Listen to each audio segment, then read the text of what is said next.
Yo, it's your boy Logos, and today I want to react to Thomas Sowell talk about the economy of the Soviet Union, which is a very interesting and relevant topic right now, considering I just finished an FD Signifier video talking about Black Republicans, but that video mostly emphasized the fact that MLK and other Black leaders of the Civil Rights Movement were apparently socialists, and I guess I'm supposed to just be a socialist now because they were, or he claims they were, and we share the same skin color. I don't agree with that. Neither do I agree with socialism or Marxism or anything else they call it. Excuse me. I think it's all nonsense. And just because capitalism in the United States or in the West is corrupt doesn't mean we just gotta tear out the whole system. They try to ignore the fact that stuff come with violence. But if you look at the Soviet Union and its beginnings, you can clearly see that. Let's get into this video talking about it from Thomas Sowell. At the end of the 17th century, Peter the Great scoured Europe for scientists, craftsmen, and productive talent of all kinds to be brought to Russia to try to develop the economic and military strength of the empire. The first industries in Russia were founded by foreigners in the 17th century. The skilled labor used in these early industries, like their management, came from abroad. A whole colony of foreign craftsmen existed in St. Petersburg in the 18th century and in the Ukraine in the early 19th century, in addition to shopkeepers and moneylenders from India who operated in the province of Astrakhan. Armenian immigrants accounted for 40% of all exports and 53% of all imports through Astrakhan in the mid-18th century. Of 250 cotton cloth factories there at that time, 209 were owned by Armenians, who also owned 32 out of 38 silk weaving enterprises. From an early period, much of the economic and cultural development of Russia and its empire was a result of the importation of foreign knowledge and skills. Much of the Kremlin itself was built by an Italian architect. The Bering Sea, between Siberia and Alaska, was discovered by a Danish sea captain employed by the Russian government. Foreigners played a pioneering role in metallurgy, machine construction, and even government service in Tsarist Russia.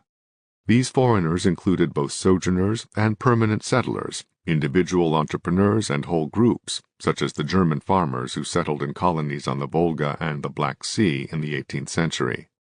The Tsars themselves were of predominantly German ancestry. Catherine the Great was a German princess before marrying the Russian prince who became Tsar Peter III, whom she succeeded to the throne. Many of her male descendants later married women of German ancestry, creating a predominantly German line of Tsars. This was only part of a larger picture of a general cultural westernization of the Russian upper classes, which included their speaking French and being familiar with the literature, manners, and social thought of Western Europe. Such cosmopolitanism, however, further widened the cultural gap between the Russian elites and masses.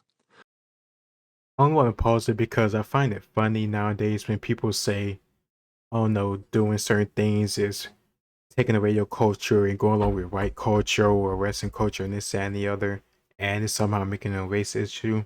But if you look at history, oftentimes when people want to advance or get ahead of people around them and be more advanced, they went to other cultures or other nations and looked at their technology and learned from it. Peter the Great did it. The Meiji Restoration, which allowed Japan to be one of the few countries or states in the world that wasn't a subject of imperialism. Something that everybody loves to talk about, imperialism. Well, Japan got over it by looking at the West and adopting their technology militarily, but also their education systems and a lot of other things. There's other instances of this happening throughout history. So it's not just a right thing or United States or a modern West thing.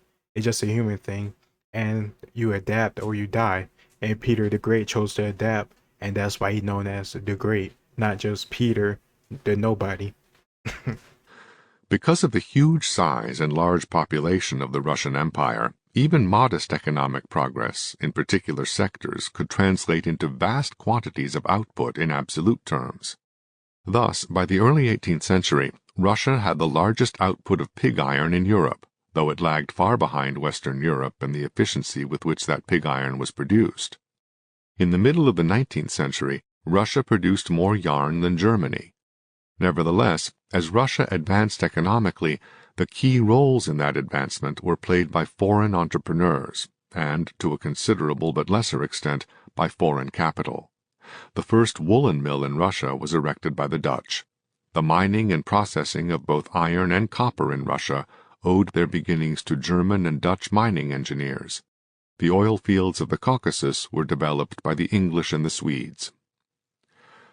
The greatest era of industrialization in Tsarist Russia began in the 1890s and continued until the First World War.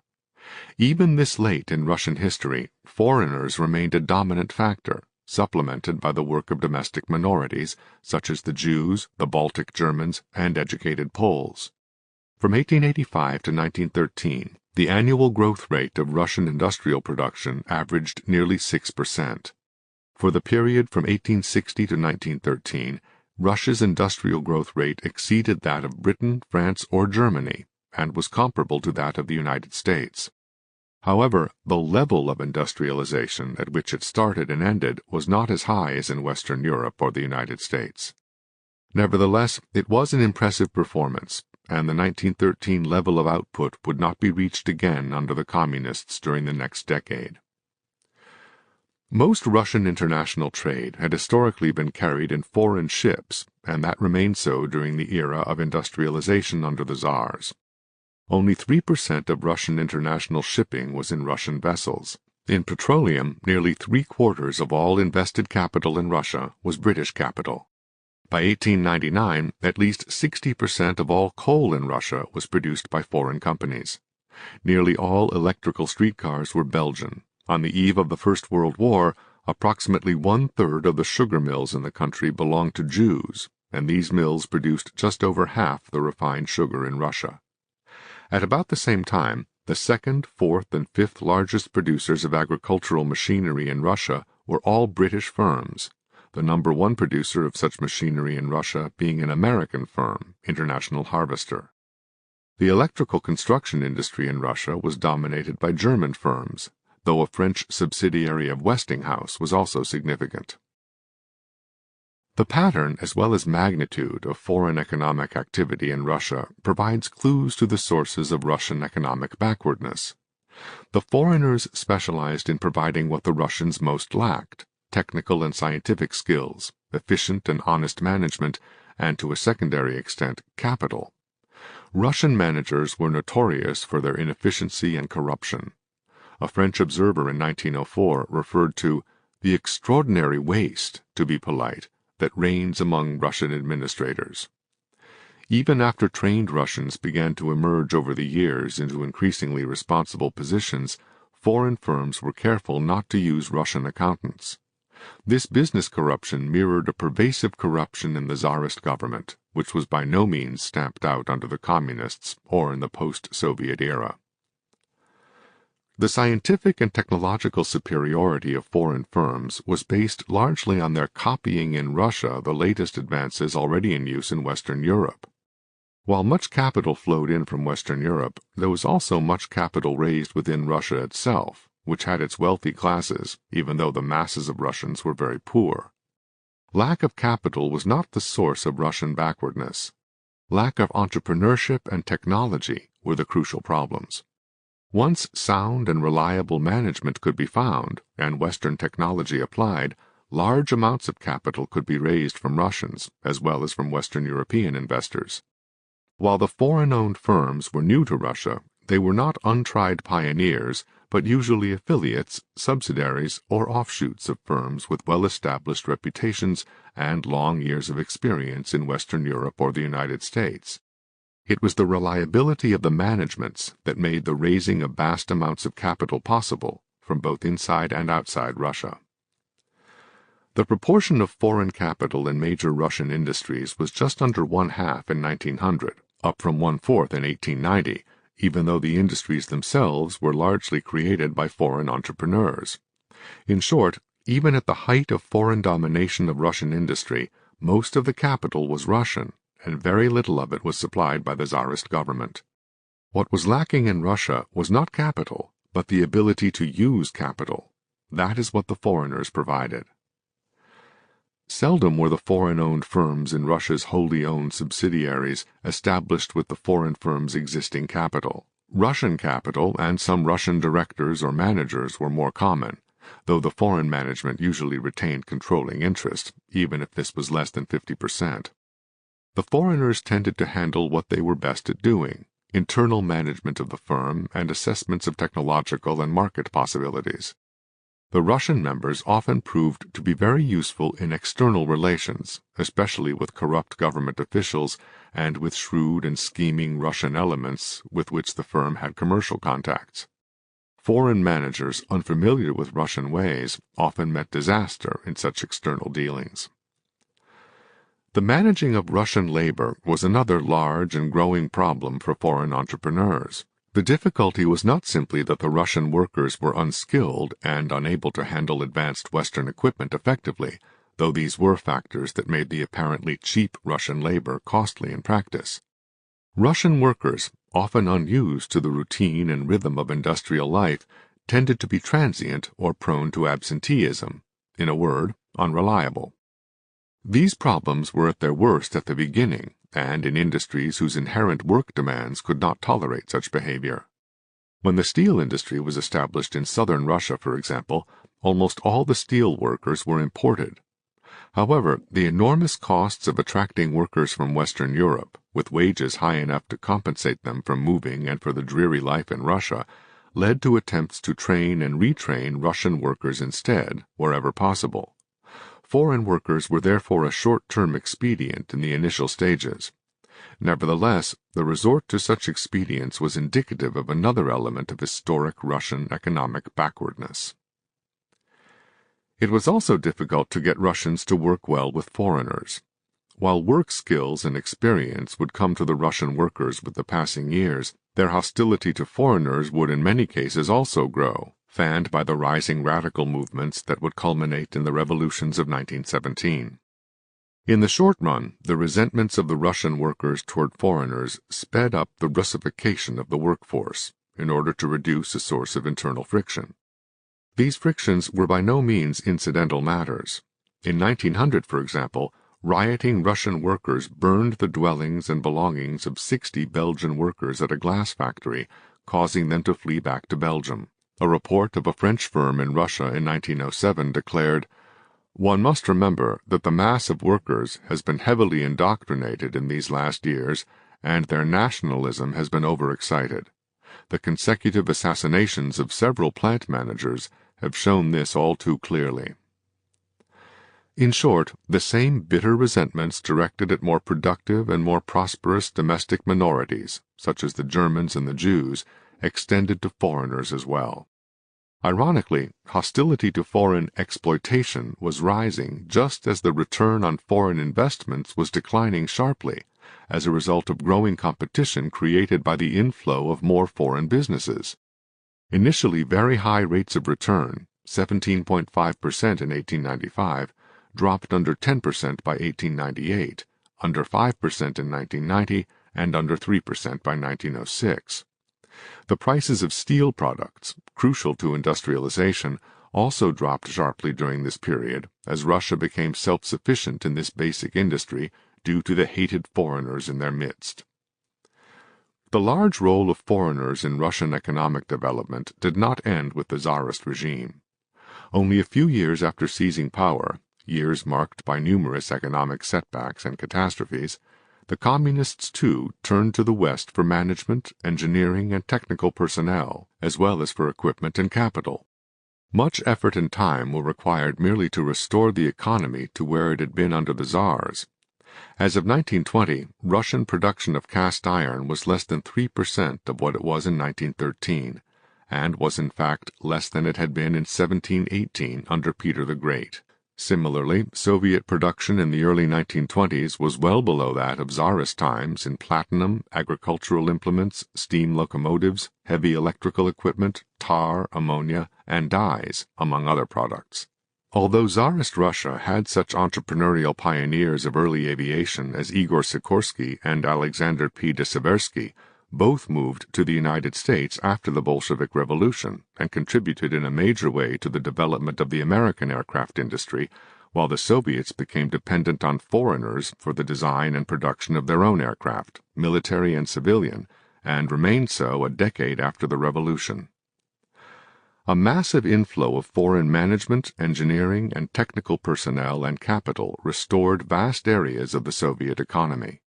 For example, although Russia under the Tsars had been the world's largest producer and exporter of oil, by 1921 Russia's oil drilling was less than 1% of what it had been at the turn of the century. An American company then began drilling oil wells in the Caucasus during the 1920s, while the Japanese were developing oil production for the Soviets in the Far East, on Sakhalin Island. Oil refineries were built by British, German, and American companies. The production of crude oil almost tripled from 1923 to 1928, as foreigners not only restored the industry, but also introduced more advanced technology. It's so crazy. These capitalist societies in these capitalist countries are coming into these communist country and providing with the technology, the skills, and the experience and reliability they can't find themselves within their own communist people. Well, people that were forced to go under communism, because the ones that didn't want to go into communism, they were either killed or forced to evacuate and flee for their lives. That's another thing they never want to talk about when they say, let's do a revolution or change a form of government. They ignore the fact that that takes blood and war to happen. You can't just expect people to go along with the whole communist, Marxist changing government and expect everything to go fine for everybody. People have life savings, people have property, people have their own beliefs. They're not just gonna go along with yours because you feel it makes everybody or the world better. That's not even proven. The places where we have had communism or Marxism has shown to be nothing but shitholes and need foreign investment to save them or to pull them out of the depression that they're currently facing. As Thomas Sowell, or this guy referencing Thomas Sowell, just said, the industry of oil or steel was going under after the communists came in and took over. It was so bad that it was worse than when it was under period of great. How you, like, from my memory, period of great was around in the 1800s.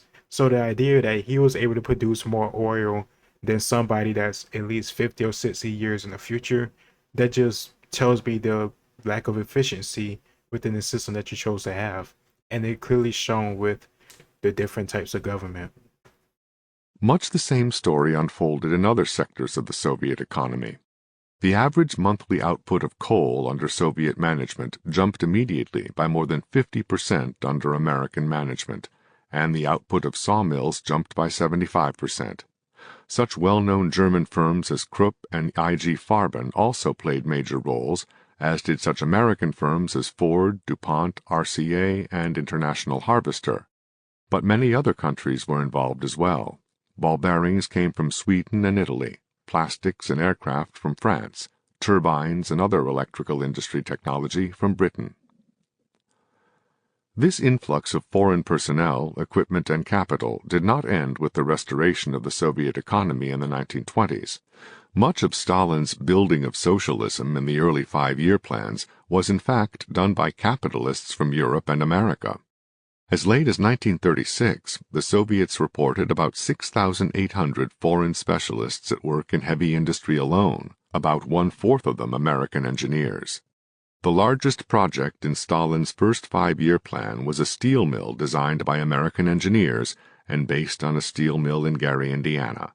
Soviet iron and steel construction in general, during the period from 1928 through 1932, was of American design, built under the supervision of American and some German engineers, using equipment from the United States and Germany.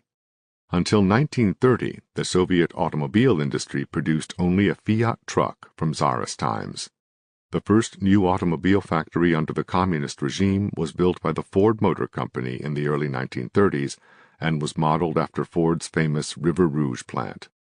When the Soviets built the largest tractor plant in Europe, it was manufactured in the United States and later assembled in the USSR under the supervision of American engineers.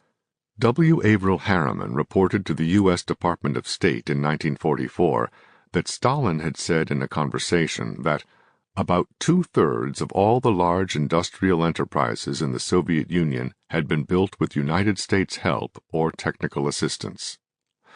Nevertheless, the dramatic restoration and advancement of the Soviet economy was seen by many, including many in the Western democracies, as a vindication of socialist planning in general and the communist economic system in particular.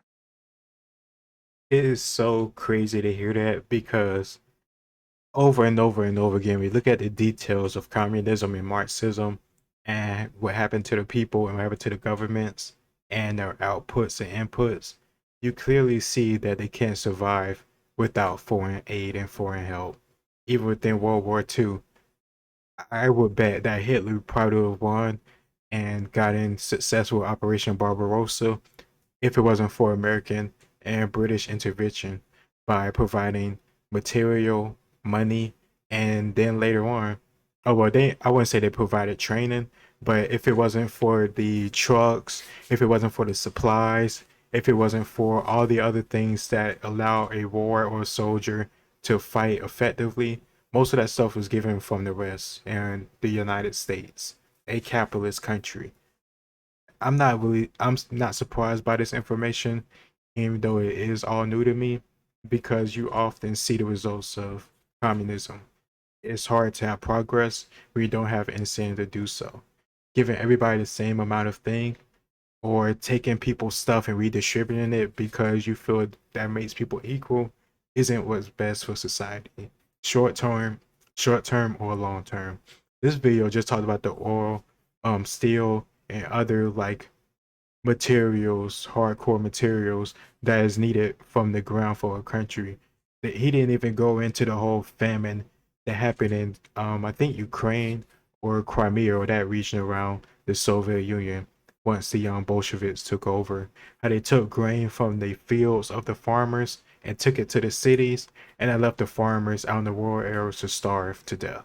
And if you was somebody that did have a little bit of grain or seed left over from the stalks of wheat that you gave over to the city or to the administration, the communist administrators, if you took that little seed that was left in the dirt, you could get arrested for that for stealing because you didn't turn that in and it did get distributed.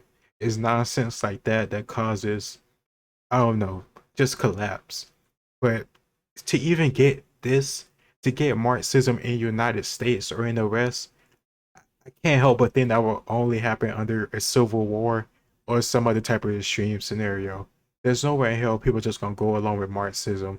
We have so much evidence to prove it doesn't exist. I don't care what color you are, what gender you are, or what year you're born. Marxism doesn't make sense to me. I don't care if MLK believed in it. I don't care if Malcolm X believed in it, and I don't care if a modern day black dude believe in it. Either way, it's nonsense because I can see the results, and history is honest, and history is clear to see. It's your boy Logos, and I'll talk to y'all next time.